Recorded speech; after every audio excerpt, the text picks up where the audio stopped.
Hello and welcome to sports तक। बात करेंगे कैमरन ग्रीन की, जो कि हैं हमारे BPCL performer of the match, यानी कि Bharat petroleum corporation limited performer of the match. Cameron green जबरदस्त ऑलराउंड परफॉर्मेंस रही सनराइजर्स हैदराबाद के खिलाफ और मुंबई इंडियंस के लाइनअप में बहुत ही ज्यादा अहम कड़ी हैं। बल्ले से परफॉर्मेंस दी, एक नॉट आउट हाफ सेंचुरी, हालांकि तिलक वर्मा का सपोर्ट जो कि बहुत ज्यादा जरूरी था वो मिला, लेकिन गेंद से उसके बाद उतनी ही शानदार परफॉर्मेंस थी। एक अहम विकेट जो कि थी एडन मार्करम की। उसके अलावा जब 2 ओवरों में लास्ट के 24 रन बचे थे तो 19वां ओवर डालने आते हैं, जो कि उनकी स्ट्रेंथ नहीं है और उन्होंने खुद भी माना है कि मैं डेथ में वर्क इन प्रोग्रेस हूं। वहां पर आकर सिर्फ और सिर्फ 4 रन देते हैं। अर्जुन तेंदुलकर को 20 रन का कुशन देते हैं और मुंबई इंडियंस ये मुकाबला जो है आसानी से जीत जाती है। अब कैमरन ग्रीन एक खास खिलाड़ी क्यों है, क्यों उन्हें एक जनरेशनल टैलेंट कहा जाता है? आप ऑस्ट्रेलिया के बड़े बड़े दिग्गजों से सुन चुके होंगे कि कैमरन ग्रीन फ्यूचर हैं। हमने भी कुछ दिनों पहले जब हैरी ब्रूक की बात करी थी तो हमने कहा था कि जो नाम वर्ल्ड क्रिकेट में अभी जो शोर मचाएंगे उनमें से एक है हैरी ब्रूक, एक हमारे भारत के शुभमन गिल, तो एक नाम उसी में है कैमरन ग्रीन। तो बात कर लेते हैं कैमरन ग्रीन की जर्नी की और उनके करियर के कुछ डिसाइसिव मोमेंट्स की। 23 साल के हैं अभी, लेकिन सिर्फ 17 साल की उम्र में फर्स्ट क्लास क्रिकेट में इन्होंने डेब्यू कर लिया था। वेस्टर्न ऑस्ट्रेलिया से डेब्यू किया, टेस्मेनिया के अगेंस्ट, और डेब्यू पर ही 5 विकेट हॉल। शुरुआत में गेंदबाजी के रूप में इनको जो है ज्यादा देखा जाता था कि गेंदबाजी के एक अच्छे विकल्प हैं और वहां पर परफॉर्मेंसेस भी अच्छे आते थे, लेकिन सेटबैक्स कुछ आए करियर में। स्ट्रेस फ्रैक्चर हुए बैक के, जिससे गेंदबाजी थोड़े थोड़े वक्त तक लिमिट भी होती रही। हालांकि वापसी करते थे, फिर स्ट्रेस फ्रैक्चर होता था, जिसके चलते ही 2018 में वर्ल्ड कप भी मिस कर गया अंडर 19 का। इंजरी एक बड़ी वजह उसके पीछे रही, लेकिन हमेशा इनको था, एक तो वापसी करने का एक जज्बा था, दूसरी चीज जब जब डिफिकल्ट सिचुएशन होती है वहां पर डिलीवर करते हैं और कभी कभी वही चीज उनके ऊपर ज्यादा दबाव बना देती है, खुद पर बहुत ज्यादा दबाव वो ले लेते हैं। इसका भी एक किस्सा आपको बताएंगे जब ड्रेसिंग रूम में फूट फूट कर कैमरन ग्रीन रो रहे थे। लेकिन अभी बात करते हैं उनकी जर्नी की।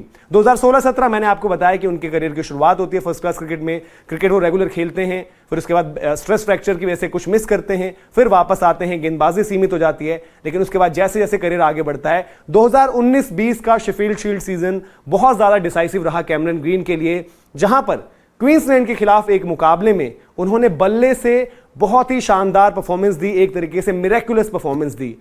पहली पारी में नंबर 8 पर बल्लेबाजी कर अपनी टीम की जो लड़खड़ाती हुई पारी थी उसको संभाला, तो वहीं दूसरी पारी में नंबर 9 पर आकर उन्होंने क्वींसलैंड के अगेंस्ट शतक जमाया, नाबाद शतक, और वो फर्स्ट क्लास मुकाबला अपनी टीम के लिए बचाया। उसके बाद सब समझ चुके थे कि ये खिलाड़ी ऑस्ट्रेलिया ही नहीं वर्ल्ड क्रिकेट पर भी धीरे धीरे अपनी जो है धाक जमाएगा। उसका खेलते गए, परफॉर्मेंसेस आती गई और धीरे धीरे हमने देखा किस तरीके से जब टेस्ट क्रिकेट में भी वो आए थे भारत के खिलाफ, आपको याद होगा बॉर्डर गावस्कर ट्रॉफी, गेंदबाजी बल्लेबाजी दोनों चीज करते थे। उसके बाद अभी हाल फिलहाल का आप रिसेंट एग्जांपल देखेंगे तो भारत के अंदर जो टेस्ट सीरीज हुई थी बॉर्डर गावस्कर ट्रॉफी, वहां पर भी उन्होंने एक शतक जमाया और उनके बारे में उस वक्त भी खूब बात हुई थी। लेकिन वो जो मैंने किस्सा कहा था कि ड्रेसिंग रूम में जब वो फूट फूट कर रो रहे थे, तो वो क्या था? वो था ऑस्ट्रेलिया का श्रीलंका दौरा, जहां पर पहले टेस्ट मैच में कैमरन ग्रीन ऑस्ट्रेलिया के लिए हीरो साबित हुए थे। उन्होंने बल्ले से कमाल की पारी खेली थी और वो टेस्ट मैच ऑस्ट्रेलिया ने जीता था। सब कॉन्टिनेंट में, श्रीलंकाई कंडीशंस में जबरदस्त अपने आप को अप्लाई किया। थोड़ा सा डिस्कशन जरूर हुआ था इनका जो है उस्मान ख्वाजा के साथ, और उस्मान ख्वाजा ने इनको पॉजिटिव रहने को कहा था। और जो मैंने कहा था कि इनकी सबसे खास बात है, किसी भी चैलेंज से पीछे नहीं हटते। शुरुआत में जब उस पारी में वो जाते हैं तो स्ट्रगल करते हैं, बट देन अपना रास्ता ढूंढते हैं और स्वीप शॉट जो कि उतना ज्यादा वो नहीं खेलते, वहां पर उस शॉट को अप्लाई करते हैं और धीरे धीरे रास्ता बना लेते हैं। ऑस्ट्रेलिया को टेस्ट मैच जितवा देते हैं। अगला टेस्ट मैच कैमरन ग्रीन उस तरीके से परफॉर्म नहीं कर पाते हैं और उसके बाद जब वो दूसरी पारी में आउट होकर आते हैं तो ड्रेसिंग रूम में रोने लग जाते हैं और फूट फूट कर रो रहे होते हैं। खुद को संभालना उनके लिए मुश्किल हो जाता है। तो वहीं पर जॉस हेजलवुड बताते हैं कि यार कैमरन ग्रीन बड़े ही जबरदस्त खिलाड़ी हैं, लेकिन कभी कभी वो अपने ऊपर बहुत ज्यादा दबाव बना लेते हैं। और आईपीएल जैसा बड़ा टूर्नामेंट आप सभी को पता है, भारत के अंदर जब ये T20 मुकाबलों के लिए भी आए थे और ओपन ऑस्ट्रेलिया ने इनसे करवाया था, ओपनिंग करते हुए जबरदस्त परफॉर्मेंस दी थी और सबने बोला था कि ये तो बड़ी जबरदस्त चीज ऑस्ट्रेलिया को मिल गई, ये तो ओपन कर लेंगे, क्योंकि उसके बाद T20 का वर्ल्ड कप भी था। तो सबको लगा कि एरन फिंच का फॉर्म लगा नहीं हुआ है, कैमरन ग्रीन की तरफ देखना होगा। उसके बाद ऑस्ट्रेलिया में जाते हैं, थोड़ा सा स्ट्रगल करते हैं, उस तरीके से रन नहीं आते हैं। आईपीएल में इतनी बड़ी बोली इनकी लगती है।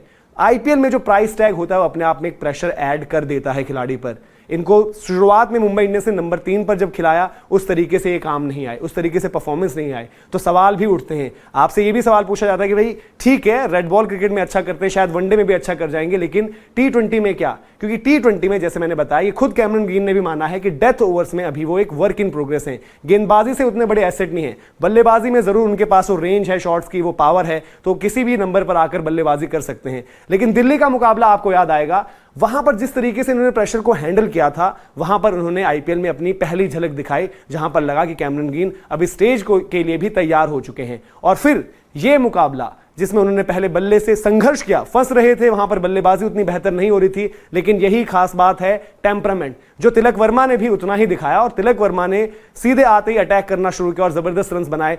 थोड़ी सी राहत जो है कैमरन ग्रीन को मिली, फिर उन्होंने भी बल्ले से जो है कमाल दिखाया और मुंबई को इस टोटल तक पहुंचाया जो कि शायद उस विकेट पर सफिशिएंट था। उसके बाद गेंदबाजी में आए, वहां पर भी जलवा दिखाया। और कैमरन ग्रीन से अब यही ऑस्ट्रेलिया तो बिल्कुल यही उम्मीद करता है कि भाई उनके जो नेक्स्ट, एक आप बात करते हैं कि भाई नेक्स्ट बिग थिंग, उसके लिए कैमरन ग्रीन उनकी तरफ से सबसे बड़े दावेदार हैं। और साथ ही साथ अगर हम इंडिया के लिहाज से बात करें तो एक बड़ा खतरा भी बन सकते हैं, क्योंकि आने वाले समय में भारत को, जो हम एक लंबे समय से इंतजार कर रहे हैं वर्ल्ड कप का, आप मोस्ट लाइकली अभी एज ऑफ नाउ अगर हम बात करें तो कैमरन ग्रीन उस लाइनअप में, उस स्क्वाड में तो जरूर होंगे और उनकी परफॉर्मेंसेज ऐसी रही तो वो प्लेइंग 11 का भी हिस्सा होंगे और with the bat with the ball फिर वो एक थ्रेट रहेंगे किसी भी टीम के लिए। तो अगर ऑस्ट्रेलिया को पार पाना होगा, ऑस्ट्रेलिया की चुनौती को पार पाना होगा, तो कैमरन ग्रीन वहां पर राह में एक बहुत बड़ा खतरा बनने वाले हैं। और सिमिलरली मुंबई इंडियंस की तरफ से भी जो भी टीम सामने आएगी, अब कैमरन ग्रीन से थोड़ा सा बचकर उन्हें रहना होगा, क्योंकि ये जिस तरीके के ऑलराउंडर हैं, जिस तरीके की एक पैशन लेकर आते हैं, डेडिकेशन लेकर आते हैं और खुद से भी जो डिमांड करते हैं परफॉर्मेंसेज, एक परफॉर्मेंस आ गई उससे ये सेटिस्फाइड नहीं होने वाले हैं। इनको चाहिए होंगी कि लगातार मैं पूरे सीजन में कंट्रीब्यूट करता रहूं और मैच जिताता रहूं। तो ये थे कैमरन ग्रीन के करियर के कुछ छोटे हाइलाइट्स हमने आपको बताए। एक तरीके से आप कह सकते हैं वो लम्हे जिन्होंने कैमरन ग्रीन को कैमरन ग्रीन बनाया और जिन्होंने मजबूर किया ऑस्ट्रेलिया के बड़े बड़े दिग्गजों को ये कहने को कि ये एक जनरेशनल टैलेंट है और ये ऑस्ट्रेलियन क्रिकेट को बड़े लंबे टाइम तक सर्व करने वाले हैं। तो अगर ये वीडियो पसंद आपको आया हो तो लाइक करें वीडियो को और कॉमेंट में कोई भी फीडबैक हो तो हम तक पहुंचाएं। साथ साथ ऐसी कुछ और वीडियोज अगर आपको चाहिए तो वो भी हमें बताएं। स्पोर्ट्स तक को अगर अभी आपने सब्सक्राइब नहीं किया है तो सब्सक्राइब जरूर करें। जैसे हमने आपको बताया था, ये वीडियो था सौजन्य से BPCL Bharat petroleum corporation limited. अभी के लिए आपसे इजाजत लेते हैं।